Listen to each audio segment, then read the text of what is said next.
How's it going? It's going all right. How about you? Hanging in there with both hands, going through our changes, but God is good. We can't complain. That's good to hear. Yeah. How's your family? Everybody's well? Thank God we're doing all right. Good. That's good. Ooh. Like you said, really would be ridiculous to complain. Excuse me? I said, like you said, it would be ridiculous to complain. No, forget about that. You're absolutely right. Yeah, we can't complain. Life is good, and we just got to take advantage of every day that we live. And thank God, every day we open our eyes, just thank Him for life. You know? If you have life, you're good. Yeah, He says if you have life, you're doing good. That's right. How old is your son, Rabbi? 12. Pretty soon he'll be going up in the Beamer, right? That's Next right. Year? Yeah, I want to see that. Is he shy? Is he shy? He is a little shy, yeah. Yeah. Oh, okay. I would be too. It's one of the reasons we have the kids go up for the year before their bar bat mitzvah is just to help them get used to being in front of other people. For many of the kids, that's the hardest part. Yes, I could imagine. That would be too. But there's a lot of young kids are going up there now. A lot of young kids. Yeah, and once we get COVID done and taken care of, we can get more of them up there. Yeah, that's nice too. That's good news. That's really good. Parents feel proud of them seeing them up there, It's a wonderful feeling as a parent. Yes. Yo tengo una sobrina y una amiga que se conectaron. There was his family from the Dominican Republic. They went into your the connection last week. Did you see them? No, I for which? For the Wednesday one. For the Wednesday one. Yeah. I don't think that I don't remember them having their camera on. Okay, one of them is Hain and Farah Hain, and the other one was Rotillo, I think it is. They're from the Dominican Republic, and they're getting in there. Great. Yep. Jose's spreading the word all over the place. We all spread the word just a little bit more. Yes. Okay. All right. It looks like we got a few on YouTube, and of course us here on Zoom.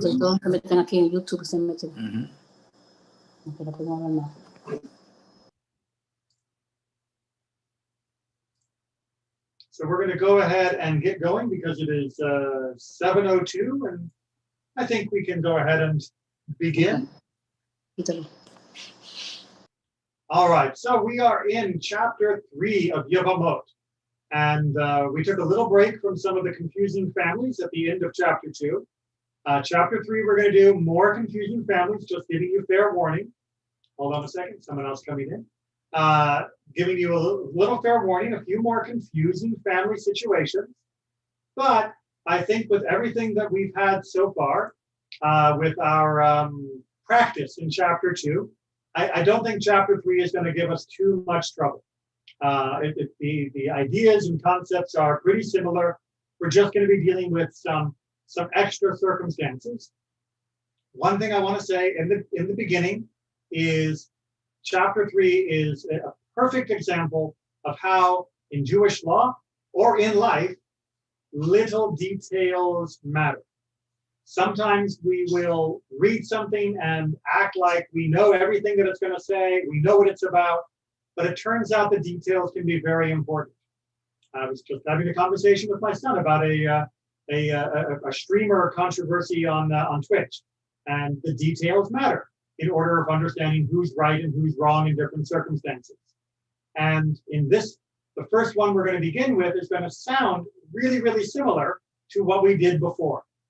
But as we're going to see, there are some differences that just a tiny little word change makes to our eventual conclusion. Okay, so let's go ahead and begin chapter 3, Mishnah 1. Like I said, it's going to sound familiar, but see if you can spot the difference from when we did something similar in chapter 2. In the case of 4 brothers, 2 of whom were married to 2 sisters, and the ones married to the sisters died, then those sisters must perform chalitza and may not enter into levirate marriage. So what changed between this one and our chapter 2 example of the 2 and 2? Any guesses? All right, so I will go ahead and let you know. In the chapter 2 scenario, they were betrothed to the sisters, but not sure which was which. That is to say, there was the case of doubt. Maybe brother 1 was betrothed to sister 1, maybe brother 2 was betrothed to sister 1, and vice versa. Here, they got married to people and knew who they were. So we've cleared up that doubt, and clearing up that doubt is what makes the difference. Since both sisters require levirate marriage from each of the surviving brothers, a levirate bond exists between each sister and each brother. Each of them is considered the sister of a woman with whom each brother has a levirate bond and is therefore forbidden to him by rabbinic law. Remember, we talked about that principle last week, that if the person is bound to you by levirate marriage, then that means that you are now connected to somebody who is the sister of somebody you are connected to, because it's working on both of them simultaneously. And since you have that simultaneous connection with both of them, neither one of them can get married. But since you do have a connection, you have to perform chalitza. The act of separation, of release, does need to take place. Everyone following the logic? And again, it's different than last time. For last time, we could have one brother do chalitza and the other marry one of them because you would be removing some doubt. But here, there's no doubt. We know that each brother has a connection to each woman, and therefore, the only option is to do chalitza with both of them from both brothers. And if they married, remember they jumped the gun and didn't ask advice, if they married the sisters before consulting the court, they should divorce them. For the sages decreed that in this situation they may not remain married. Again, because each of them would be marrying the sister of somebody with whom they are already bound, because they're bound to both of them. And that creates an illegitimate connection. So they would have to go ahead and get divorced. Rabbi Eliezer says, well, actually, there was a dispute in this matter that they argued about this. Beit Shammai says, oh, hold on, another person being admitted. Beit Shammai says that he may maintain,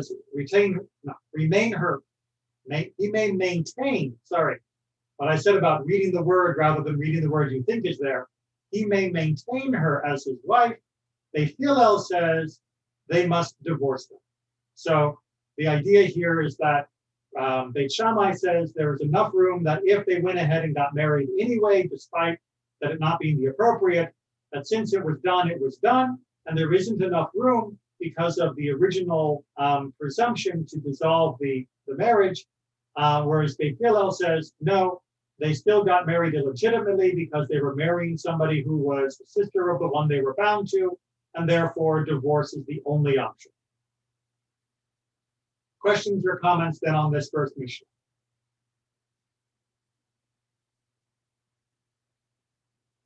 Not hearing anyone.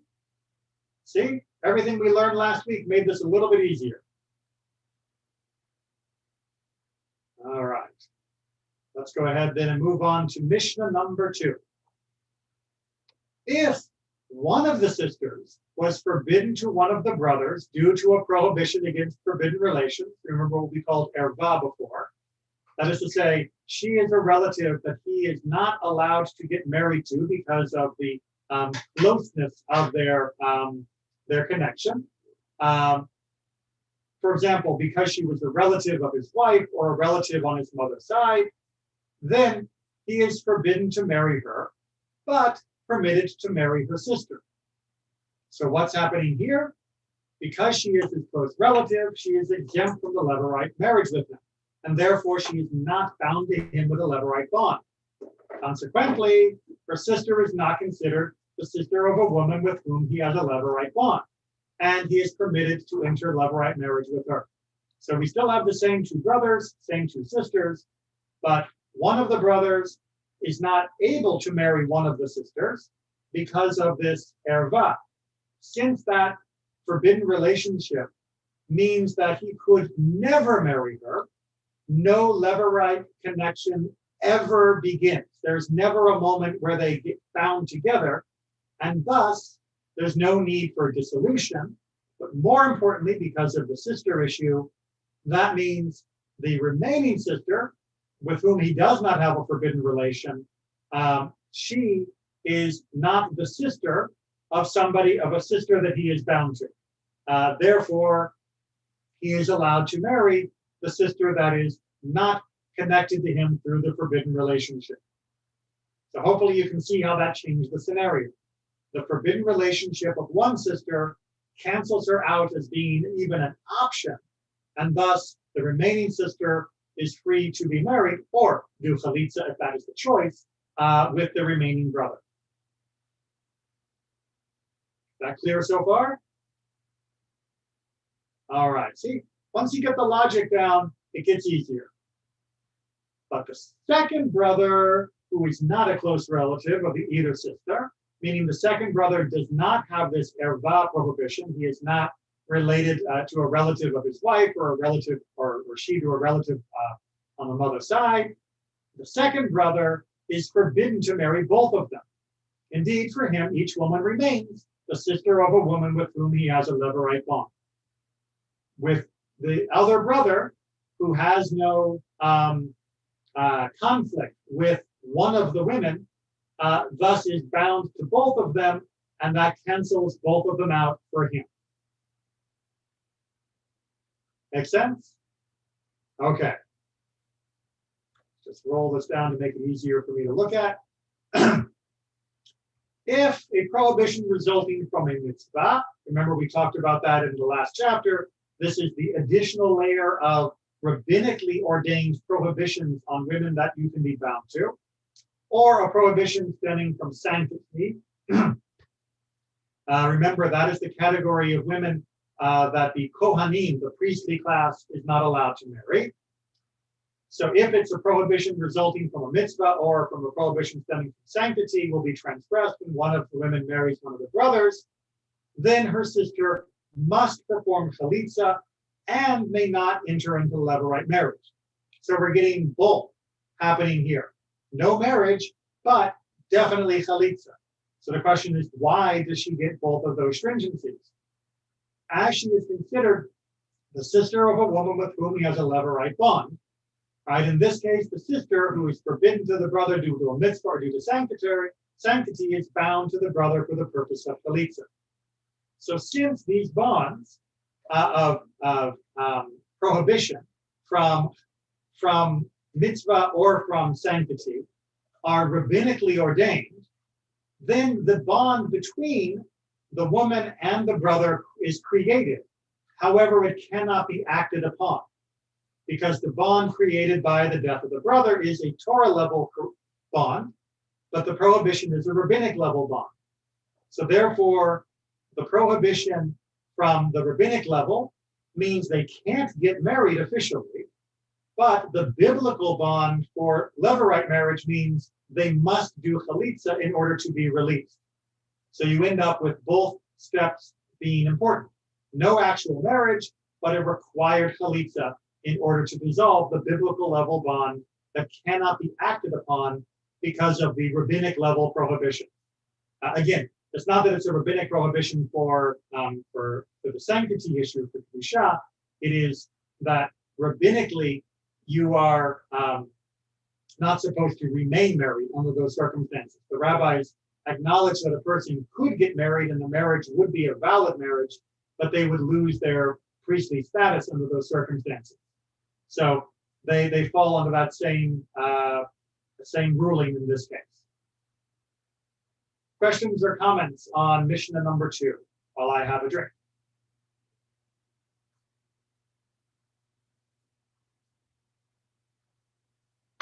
Okay, that means we move on to Mishnah number 3. Another logic puzzle. If one of those women was forbidden to this one brother due to a prohibited relation, prohibition against forbidden relations. And the second woman was forbidden to that one, meaning the second brother, due to a prohibition against forbidden relations, right? So we have two brothers, two sisters. Sister A is prohibited to brother A.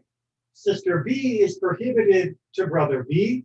Like I said, complicated blended families happening here. Then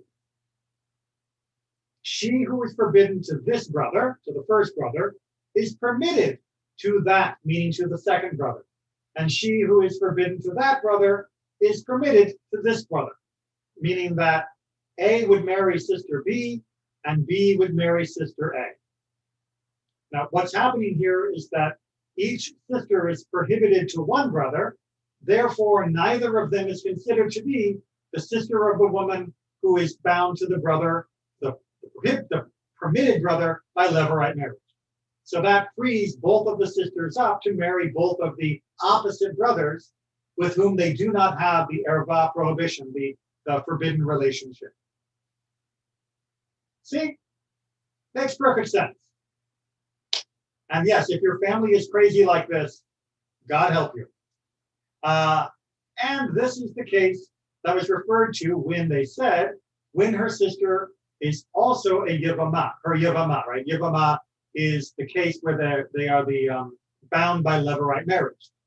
That is to say, in a case where two sisters are also Yevamot, and therefore happened for levirate marriage before two brothers, she either performs chalitza or enters into levirate marriage.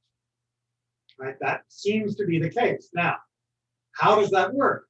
This must be referring to a case where each sister is forbidden to one of the brothers due to a prohibition concerning forbidden relatives. In this case, each sister has a levirate bond only with one brother to whom she is permitted, and the prohibition against marrying the sister with whom one has a levirate bond does not apply. Therefore, each brother can either perform the act of chalitza or consummate the levirate marriage with the sister to whom he is not related, as I had already explained. So in order to fulfill the ruling that a sister who has a sister that is also a levirate, needed in levirate marriage, the only way that you can have two sisters who both need levirate marriage, who can successfully get married or do chalitza, or rather need chalitza or marriage, the only way that can happen is if the two sisters are each bound to the two brothers, with each of whom each sister has the opposing brother of forbidden relation. Only way to square that circle. All right. Mishnah number 4. We are flying along, either because you understand it or because you are sick of the melodrama, the soap operas. Because it's so complicated that we don't want to waste your time. Move on. These ones aren't that bad, right? Chapter 2 was the really, really hard one because it was all new and it was all about doubt, about which one was he engaged to, and maybe it was A, maybe it was B. Here, all the identities are known. It removes that whole element of doubt. Now it's just working out all the different permutations. Two sisters, two brothers, one forbidden, both forbidden, all the different options. And as you can imagine, then we're going to move into 3 brothers. Let's up the ante. We're on Mishnah 4. In the case of 3 brothers, 2 of whom were married to close relatives, that is to say, 2 sisters, or a woman and her daughter, or a woman and her daughter's daughter, or a woman and her son's daughter. That is to say, if the 2 brothers who were married to 2 close relatives die, and their wives happen before a 3rd brother for levirate marriage. Right? It's not saying that one brother is married to both of those women. It's saying that 2 of the 3 brothers, we'll call them Reuben and Shimon, were each married to 2 women, and between those 2 women, there was a close relation. Right? So that one was married to a woman and one was married to the daughter of that woman. Or one was married to a woman and one was married to the grandchild of that woman. So those are the circumstances we're dealing with. And yes, this sounds strange now, but remember, first of all, that people had more spread out families because many children in the meantime might die. So you could have one child that was 20 and one child that was 10. That was not unusual. So you have a broad family, multi-generations, children are being born at an earlier age than the average in the Jewish community today. So it's possible, absolutely, for two brothers, one to be married to the older, to the mother, and one to be married to the daughter or even the granddaughter of that woman. It's not impossible. Not common, but not impossible. Okay. Then these two women must perform chalitza and may not enter into levirate marriage, as each of them is a relative of a woman with whom he has a levirate bond. Meaning the third brother, what we'll call him Levi, right? He now has Reuben and Shimon's wives coming up to him, but the two women are connected to each other. They're not sisters, they might be, but they could also have this other connection. And Levi is like, nope, nothing I can do for you because I cannot marry A because A is connected to B. I can't marry B because B is connected to A. That should sound quite similar to what we had before. And Rabbi Shimon exempts them even from the obligation of performing chalitza. So Rabbi Shimon says, not only that, but because of the cross connection and thus the prohibition on marrying one or the other, there's really no reason to do chalitza at all because no levirate bond ever existed. Because it would be impossible for him to legitimately consummate either marriage. If one of them was forbidden to him, meaning that third brother, Levi, due to a prohibition against forbidden relatives, then he is prohibited from marrying her, but is permitted to marry her sister. As we saw before, because the woman who is forbidden to him is not considered to be a woman who requires from him levirate marriage, there is only one woman who happens before him for levirate marriage. Right? So same pattern that we've seen before. Now it's just 2-on-1 rather than 2-on-2, and the same logic applies. Because one woman is not able to be married at all, thus the remaining woman is it's as if she is alone, and there is no conflict, no prohibition on him doing the normal act of either levirate marriage or chalitza. However, if one of the women was forbidden due to a prohibition resulting from a mitzvah or a prohibition stemming from sanctity, remember those are the two rabbinic level issues, then they must perform chalitza and may not enter into levirate marriage. This is because the prohibitions do not completely cancel the levirate bond, just as we talked about back in Mishnah 4 or Mishnah 3 this evening. What were the two that were prohibited? Was from sanctity, meaning if it's a widow? And No. Sanctity would be an issue of a marriage that would violate the Kohen's restriction. So, for example, a Kohen marrying a divorced woman. Yeah. And the mitzvah prohibition, which is, if you ask me, not really helpfully named. The mitzvah prohibition are the prohibitions on second and third level relatives that you are not allowed to get married to. The Torah in Vayikra and Leviticus gives a list of all of sort of the first degree prohibitions. The rabbis added to that list other people that you can't get married to. As we talked about from last week, it's called a mitzvah level prohibition because it is a mitzvah to follow the words of the sages. So second and third level of a relationship meanings more distant relatives. Rather than saying like your sister, it's like the broader ring of prohibited relatives. And my mind is blanking on some of the examples right now.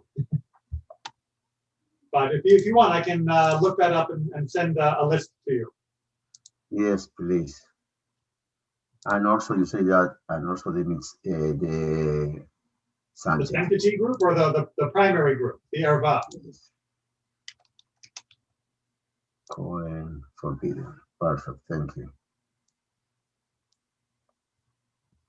All right. So we've had 3 brothers with 1 remaining. Now we're moving on to Mishnah 5, and it's going to be sequential, a sequential issue. In the case of 3 brothers, 2 of whom were married to sisters, and 1 who was single, right? So we have Reuben and Shimon and Levi again, and Reuben and Shimon are married to 2 sisters. The following occurred. Here's our new story, right? New tragedy within the family. And again, do remember that the death of people in the family, young and childless, was not uncommon in the classical world. We are blessed to live in a modern age when death like this is so rare that we consider it weird. But this would have been a relatively normal occurrence. The husband of one of the sisters dies childless, right? Reuben's wife dies. Reuben dies, leaving his wife with no kids, leaving behind his wife. And the single brother, that would be Shimon, keep my name straight. That would be Levi, right? Reuben, Shimon, Levi. Levi, the single brother, performed Levirate marriage, betrothal to this wife, right? What we call a ma'amar.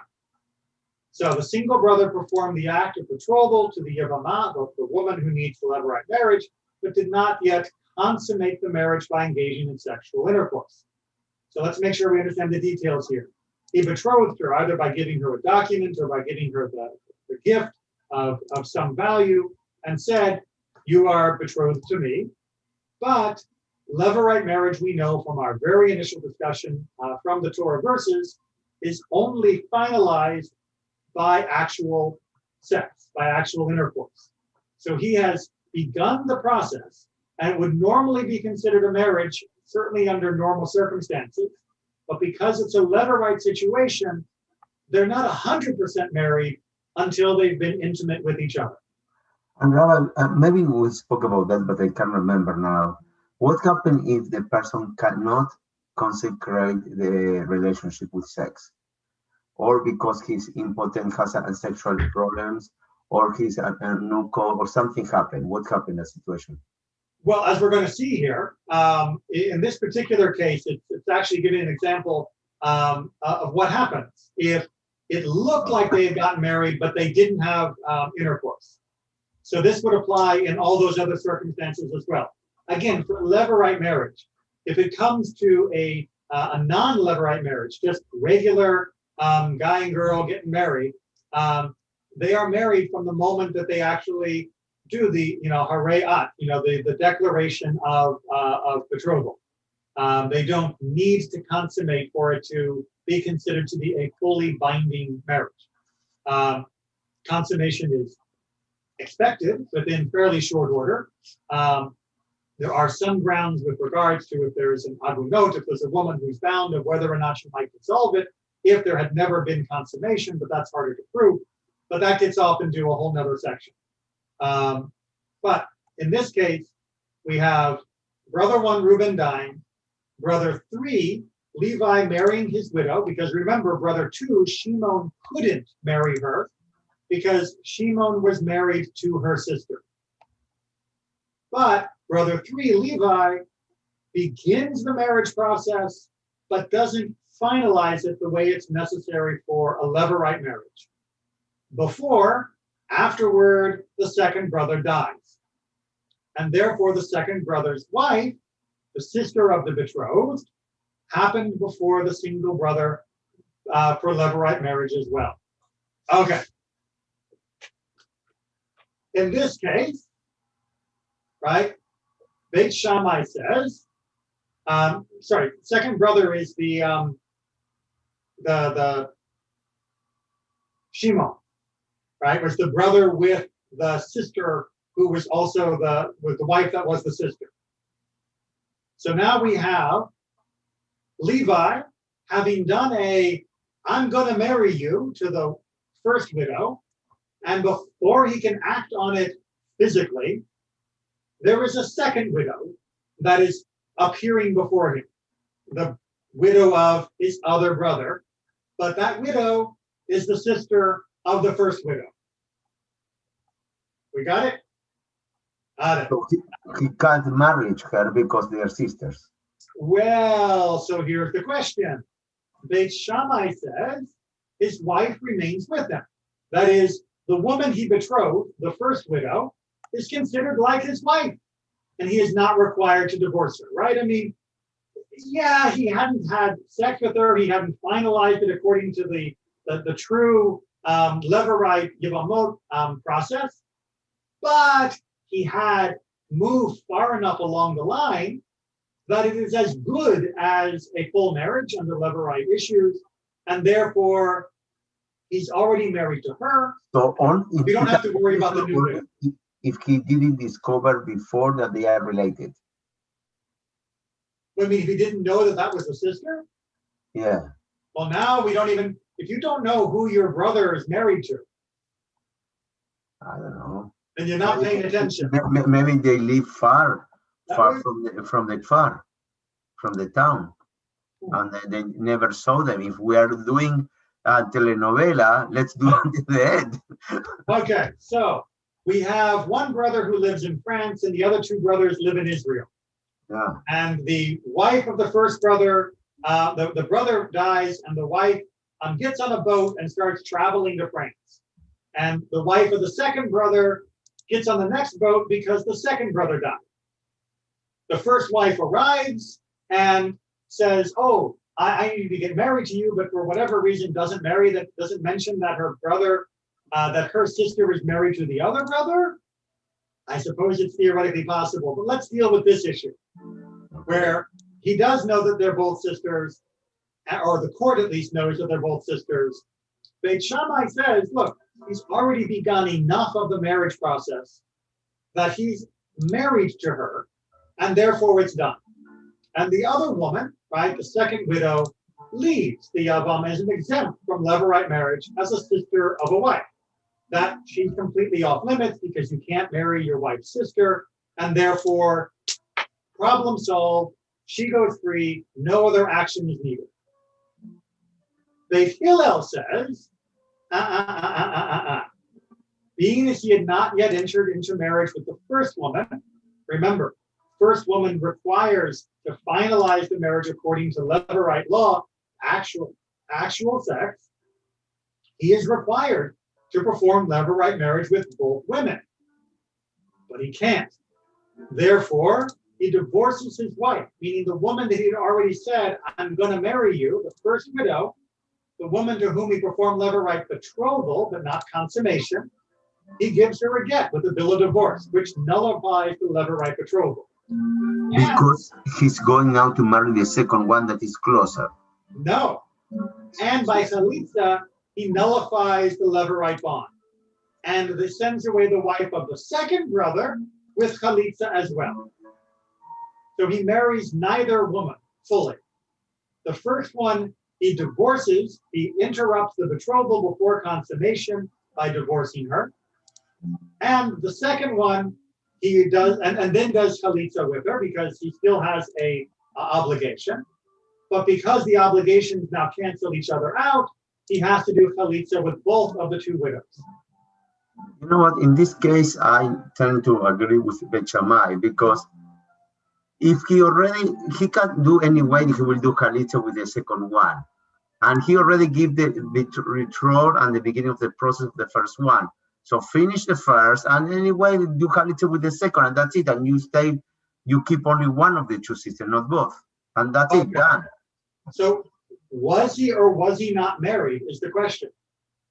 If he was actually married to the first widow, that is to say, they had gone to the honeymoon suite and they'd had their honeymoon together, everybody agrees that she stays as his wife, and the second woman doesn't need anything to be done at all because you don't need Chalitza and you don't have Levirate marriage for the sister of your wife. However, if they were not married, if he hadn't said anything at all to her yet, he hadn't done the betrothal at all, again, everybody agrees that they cancel each other out, just like we've been saying in multiple previous scenarios. Yeah. What this is saying to us is the betrothal statement the same as an actual fulfillment of the mitzvah of Levirate sex on behalf of your deceased brother? And Beit Shammai says, yes, it's good enough. And Beit Hillel says, no, it's not good enough. So why for Yevamot you must have sex and with regular marriage not? Why Because the standard it is says so in the higher? Torah. Huh? Because it says so in the Torah. Ah, okay. The Torah literally says that he will take her and he comes to her, which is using the Torah word for having sex. Okay, so that's why they have a higher bar. Yes, Okay. exactly. Exactly. And what Beit Shammai is saying is that the rabbinic level of marriage, of the document or gift of value, is equivalent in this case. And Beit Hillel is saying, no, it isn't. It's not equivalent because the Torah is explicit. This is one of the examples, by the way, of where it seems that Beit Hillel is being stricter than Beit Shammai, Correct. which normally is not the case. Normally, it seems like Beit Shammai is being more stricter than Beit Hillel. All right, so they comment, this is the case that was referred to when the sages said, woe unto him for his wife, and woe unto him for the wife of his brother. Right? Due to the combination of circumstances, he loses them both. Right? He was prepared, perhaps even eager to be able to make this work. But you know what? Sometimes really bizarre circumstances happen. And when they happen, sometimes the only option is not to act on it the way they might have thought. And the door can be shut sometimes, and that's just fate. Okay, any questions on Mishnah 5?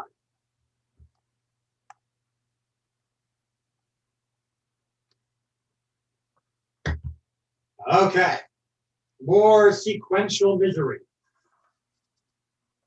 In the case of 3 brothers, 2 of whom were married to 2 sisters, and 1 who was married to an unrelated woman.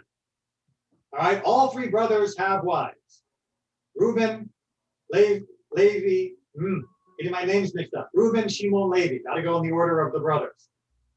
And Reuben and Levi. Sorry, I was speaking for an hour and a half during the religious school. My tongue's getting tied. Should have done my little icons. Reuben and Shimon are each married to 2 sisters. Right? Reuben married to 1 sister, Shimon married to 1 sister. Levi, number 3, is married to some other woman, not related to the first 2 sisters. The husband of one of the sisters died childless. So let's just say Reuben dies. So now there's his widow, and she is one of the sisters.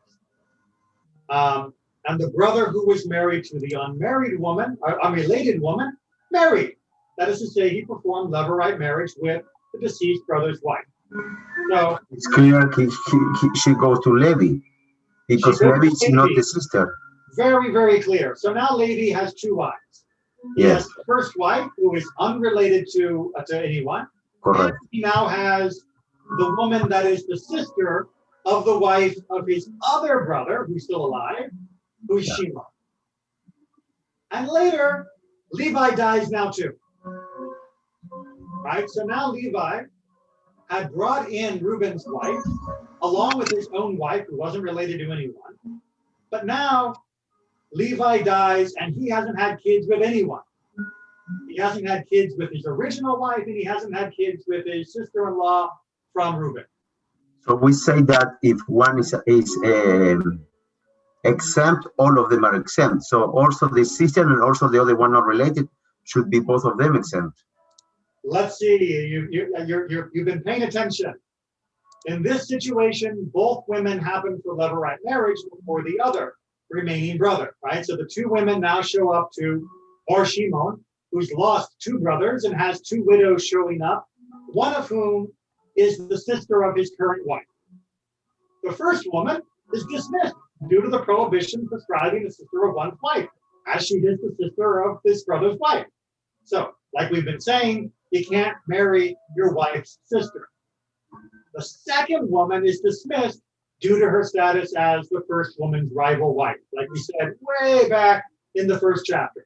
If you can't marry one of them, you can't marry any of them, right? One being disqualified disqualifies the whole batch. You get a gold star there in the time. You can see exactly where this was going. Following the first Levirate marriage, the second woman became the rival wife of the sister and is therefore exempt from Levirate marriage as well. If, however, the brother married to the unrelated woman performed over only Levirate betrothal, or Ma'amar situation again, they didn't consummate it, the Levirate marriage with the sister, and he died. So now we have Levi dying, but he never married Reuben's wife completely, 100% with consummation with sex. Instead, he had merely made the betrothal, which under normal circumstances would be fine, but under Levirate marriage is not quite 100%.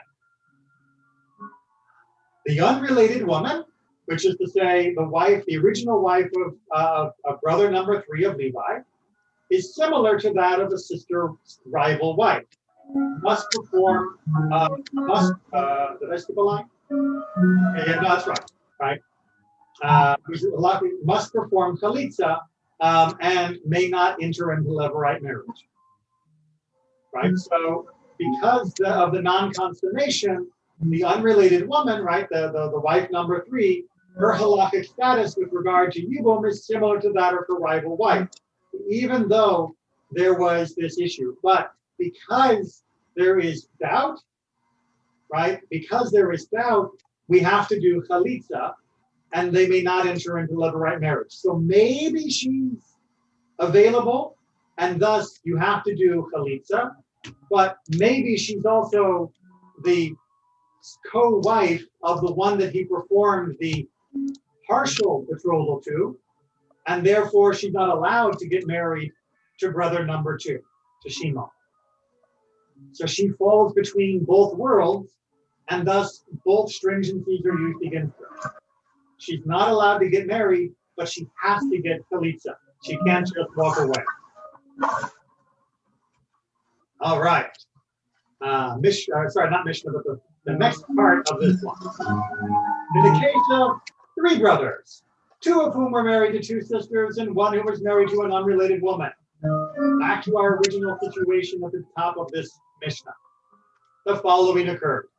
One of the husbands of the sisters died. For Reuben, he's dead again. And he who was married to the unrelated woman married the deceased husband's wife. All right. Levi has taken Reuben's widow as his wife. And then the wife of the second brother, and the deceased brother, and then the wife of the second brother, the other one of the sisters died. But now Shimon's wife died. So Reuben dies, leaving the widow, who marries Levi. Shimon's wife dies. Not Shimon dying right now, it's his wife dying. So now he was married to Reuben's wife, who's now married to brother number 3, to Levi, but he is now the widower of brother number 3, Levi's current wife, who was originally Reuben's wife, the sister of the woman that Shimon has just married. I know, total soap opera. Afterward, the brother who was married to the unrelated woman died, meaning now we're going to kill off Levi again. And he is now in a situation where he didn't have any children either, leaving 2 women for Levirate marriage before the remaining brother. The unrelated woman and the woman who was previously prohibited as the sister of his deceased wife. In this case, the sister is forbidden to him forever. Right? He's not allowed to marry that second wife that had originally been the wife of Reuben and who was originally the sister of the wife that Shimon has actually buried. Why?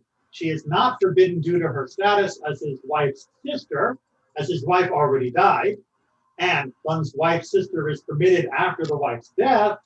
However, since she was already forbidden to him at one time, she is forbidden to him forever. This is another principle that I think we briefly touched on, but we're going to talk about it more. When she first happened before the brothers could levirate marriage, when Reuben first died, she came up to both of the brothers, and at that time, she was prohibited to Shimon because of his then living wife. Right, when she came before the third brother married her, she was forbidden to the second brother as his wife's sister. Therefore, she is forbidden to him forever. In addition, she exempts her rival wife, the unrelated woman, from levirate marriage. If one's forbidden, they're all forbidden. Okay, does that make sense? I know it's a very unfortunate series of events,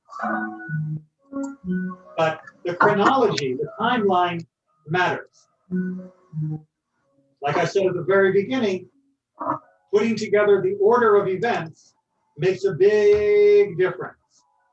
Because welcome to Mishnah number 7. It's going to sound very similar, but we're going to change one detail, and that's going to change a lot.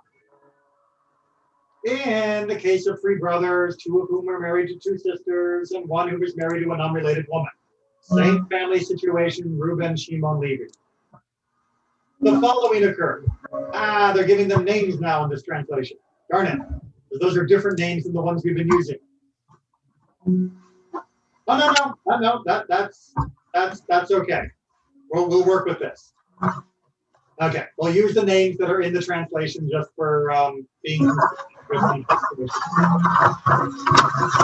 Shimon, the husband of one of the sisters, right? We'll call him number 2, divorced his wife. So now number 2 has divorced his wife, one of the sisters, before anybody else has died. And then Levi, the third brother, who was married to the unrelated woman, died. And Shimon, the man who divorced his wife, performed levirate marriage with her, this unrelated woman. So now Levi's wife is moving into Shimon's life, and Shimon used to be married to the sister of Reuben, but he divorced her. And yes, you can imagine how much fun those family gatherings are when one brother is still married to the wife, to the sister of the one the other guy divorced. So much fun conversation, I'm sure. Just imagine who gets to sit next to who at the wedding reception. Okay. And then Shimon, that was the brother who divorced the original sister, but who married Levi's wife, the unrelated one, he dies. So the unrelated woman happened for levirate marriage before Reuben, the third brother, who is married to the second sister. And in this scenario, Reuben is allowed to consummate the levirate marriage with the unrelated woman. There is no problem here. He can go to Reuben, or she, the widow, can go to Reuben, no problem. Even though if the situation timeline was reversed, like we saw back in Mishnah 6, where the divorce or the death happened after, of the woman, happened after the first death of the first brother, and that would make everything messed up. Here, because the divorce happened before the death, there is no issue because they never entered into a period where they would have been forbidden because of the 2 sisters. This is the case that was referred to, as they said, and now again we're trying to figure out from the beginning how we could make this happen. And with regard to all those 15 forbidden relatives who died or were divorced, their rival wives are permitted to enter into levirate marriage. This is because at the time that they happened before the Yavam, the brother, for levirate marriage, they were no longer the rival wives of a forbidden relative. So the changing of the order of who died before whom and who divorced before whom allows us to finally figure out how the whole death and divorce situation can allow rival wives to be permitted as long as it happens in just the right way. We good? Good. Okay. No one ever said family life was easy. All right, so now we're going to get a general statement. We're going to make things a little bit broader again, which is nice. because all of the particular statements can fill up the brain. It's nice to do a few summaries every now and then. So we are on Mishnah 8. And if any of these 15 women who we talked about way back at the beginning, who are prohibited as forbidden relatives, had undergone a betrothal or divorce, whose status is uncertain with the deceased brother, then those women who were their rival wives must perform chalitza and may not enter into levirate marriage, since they are possibly the rival wives of forbidden relatives. What is an uncertain betrothal or divorce? How does that work? What do you mean a safek divorce or a safek marriage, right? How can it be doubtful? You either are married or you're not, right? Well, long before we talked about Schrodinger's cat, we already had the what do they call it? The supposition of states. But you can have both yes and no happening at the same time. Anyway, sorry for my inability to pronounce quantum terminology. The Mishnah elaborates. Thank you. How could there be a situation of uncertainty with regard to betrothal? How do you get married? Maybe. If in the public domain, he threw her an item for the purpose of betrothal, and there were, for example, 8 cubits between them, and the item was possibly closer to him and did not enter into her domain, her 4 cubits, and possibly closer to her, within 4 cubits of her, whereby she could acquire the object.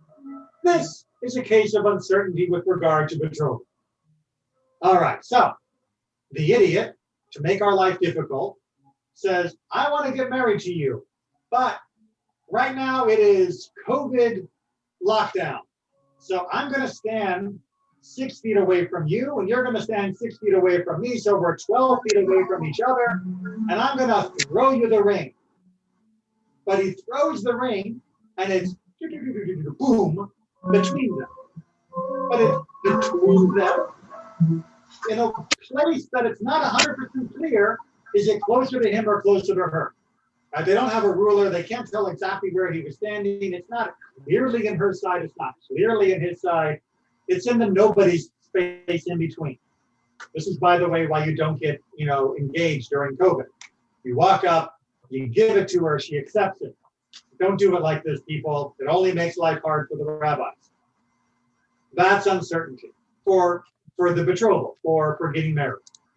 Uncertainty with regards to divorce occurs when, for instance, he wrote a bill of divorce, a get, in his handwriting, but there are no signatures or witnesses on the document.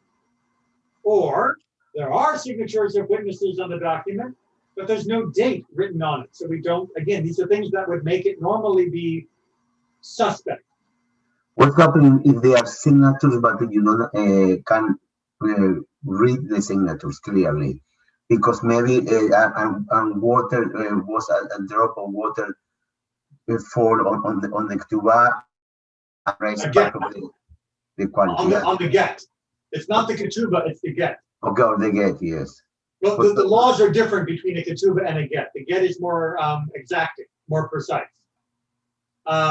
So if there are other reasons to doubt the get, then it would fall under the similar circumstance. Okay. This is basically saying we have a probably good get that according to the Torah would probably be valid, but according to the way the rabbis have put the exacting, precise construction of a get together, would not meet the rabbinic criteria.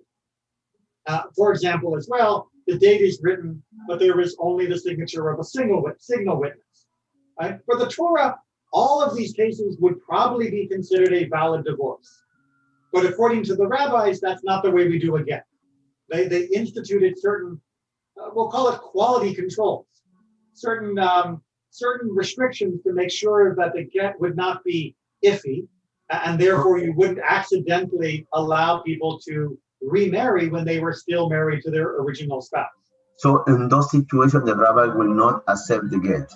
Correct. In the modern world, if someone shows up to me and says, oh, here's a get, I need to divorce my wife, and there are no witnesses, but it's his handwriting, or there's witnesses but no date, I'm going to tell him to get that get redone.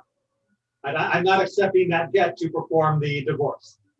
And thankfully nowadays it's quite easy to get a get redone if there happened to be an issue.